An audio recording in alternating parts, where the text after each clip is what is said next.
हाँ तो दोस्तों स्वागत करता हूँ अपने इस प्यारे से यूट्यूब चैनल में। तो दोस्तों कल के वीडियो में हमने 3 चैप्टर के महत्वपूर्ण प्रश्नों को देख लिए थे। आज उसी के आगे हम चौथे चैप्टर के महत्वपूर्ण प्रश्न को देखने वाले हैं। तो देखिए, पहला प्रश्न अपन ने लिया है, अभिक्रिया की आणविकता और कोटि में अंतर बताइए। ठीक दोस्तों, इसको आप लोग अच्छी तरह से पढ़ लीजिएगा क्योंकि इससे आप लोगों के पेपर में बहुविकल्पी प्रश्न भी बनते हैं। ठीक है, ये आप लोगों के जब भी आएगा तो 2 या 3 नंबर में पूछा जाएगा। तो यहाँ पे अपन ने 2 नंबर लिखा है। तो देखिए, अब दूसरा प्रश्न दिया गया यहाँ पे, रासायनिक अभिक्रिया के वेग को परिभाषित करने वाले कारकों का उल्लेख कीजिए। ठीक दोस्तों, तो देखिए एक बार फिर से, रासायनिक अभिक्रिया के वेग को परिभाषित करने वाले कारकों का उल्लेख कीजिए। अगर आप इसको अच्छी तरह से तैयार कर लेते हैं तो आपका जो वेग है, शून्य कोटि का वेग है, प्रथम कोटि का वेग है, ये सब आप लोगों का क्लियर हो जाएगा। तो देखिए, ये भी आप लोगों के बोर्ड पेपर में लगभग 3 नंबर में पूछा जाएगा। इसको आप लोग अच्छी तरह से पढ़ लीजिएगा। यहाँ पर मैं जो भी प्रश्न आप लोगों को बता रहा हूँ वो आप लोगों के बोर्ड पेपर में कहीं ना कहीं पूछा गया है। ठीक दोस्तों, तो आप लोग इसको अच्छी तरह से तैयार कर लीजिएगा। देखिए, यहाँ पे तीसरा प्रश्न अपन लिया है, अभिक्रिया के वेग पर उत्प्रेरक का क्या प्रभाव पड़ता है। ठीक दोस्तों, इसको भी आप लोग अच्छी तरह से पढ़ लीजिएगा क्योंकि इससे भी बहुविकल्पी प्रश्न में पूछ लिए जाते हैं। तो देखिए, यहाँ पे चौथा प्रश्न अपन लिया है, शून्य कोटि की अभिक्रिया और प्रथम कोटि की अभिक्रिया को समझाइए। तो देखिए, यहाँ पे अपन ने जो दूसरा प्रश्न लिया था इसी के आधार पे ये भी है। अगर आप लोग शून्य कोटि की अभिक्रिया और प्रथम कोटि की अभिक्रिया पढ़ लेंगे तो इसका भी आंसर आप लोग अच्छी तरह से दे सकते हैं। तो दोस्तों, उम्मीद करता हूँ कि आप लोग इन सभी प्रश्नों को तैयार करके आप लोग पेपर देने जाओगे। तो अब आते हैं 5वें।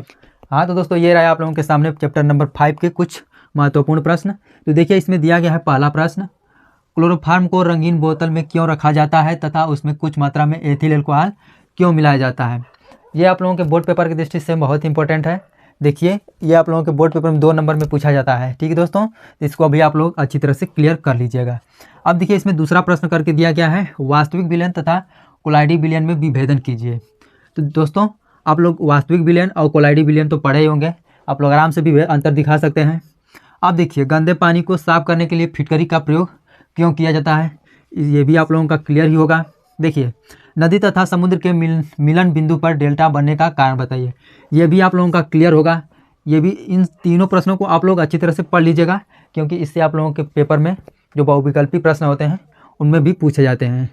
तो दोस्तों, ये आप लोगों के बोर्ड पेपर में लगभग 2 नंबर में पूछे जाते हैं तीनों प्रश्न। अब देखिए, यहाँ पे रक्षी क्लोराइड क्या है, एक उदाहरण देकर समझाइए। ये आप लोगों के बोर्ड पेपर में जब भी पूछेगा तो ये 3 नंबर में पूछेगा। ठीक है दोस्तों, तो इसको आप लोग पढ़ लीजिएगा। अब देखिए, 6वां प्रश्न दिया गया है, स्वर्ण संख्या या स्वर्णांक की परिभाषा लिखिए। ये 2 नंबर में पूछा जाएगा। तो दोस्तों, आप लोग इसको भी पढ़ लीजिएगा। 7वां प्रश्न दिया गया है दोस्तों, पेप्टीकरण की क्रिया को एक उदाहरण द्वारा समझाइए। ठीक है दोस्तों, तो इसको भी आप लोग अच्छी तरह से पढ़ लीजिएगा। ये भी आप लोगों के 2 नंबर में पेपर में आता है। ठीक दोस्तों, देखिए, ये आप लोगों के बोर्ड पेपर की दृष्टि से बहुत इंपॉर्टेंट है, तो इसको आप लोग अच्छी तरह से पढ़ लीजिएगा।